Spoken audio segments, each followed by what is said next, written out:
SIPRI அப்படிங்கிற ஒரு முக்கியமான இன்டர்நேஷனல் ஆர்கனைசேஷன் இந்தியா கிட்ட எவ்வளவு நியூக்ளியர் வெப்பன்ஸ் இருக்கு அப்படிங்கறத பத்தி ஒரு டேட்டா ரிலீஸ் பண்ணிருக்காங்க. அதை பத்தி அந்த வீடியோல பார்க்க போறோம்.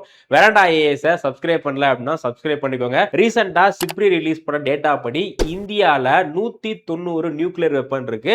போன வருஷம் 2025ல 180 நியூக்ளியர் வெப்பன் இருந்துச்சு. வேர்ல்டுலயே ஒரு 9 கண்ட்ரீஸ் மட்டும்தான் நியூக்ளியர் வெப்பன் வச்சிருக்காங்க. அதுல India, Pakistan, China, Israel, USA, Russia இதெல்லாமே ரொம்ப இம்பார்ட்டன்ட் கண்ட்ரீஸ்.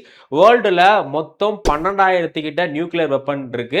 டிஃபென்ஸ் இம்போர்ட்டை பொறுத்தவரை இந்தியா தான் வேர்ல்டுலயே 2வது அதிகமா டிஃபென்ஸ் ப்ராடக்ட் இம்போர்ட் பண்றாங்க. ஃபர்ஸ்ட் உக்ரைன் இருக்காங்க. வேர்ல்டுல அதிகமான டிஃபென்ஸ் ஸ்பெண்டிங் அமெரிக்கா பண்றாங்க. 2வது சைனா, 3வது ரஷ்யா, 4வது ஜெர்மனி, 5வது இடத்துல இந்தியா இருக்காங்க. இந்தியா முதல்ல எந்த வருஷம் நியூக்ளியர் டெஸ்ட் பண்ணாங்கன்னு தெரிஞ்சுனா மறக்காம கமெண்ட் செக்ஷன்ல கமெண்ட் பண்ணுங்க. Thank you. Veranda IAS, where your dream becomes reality.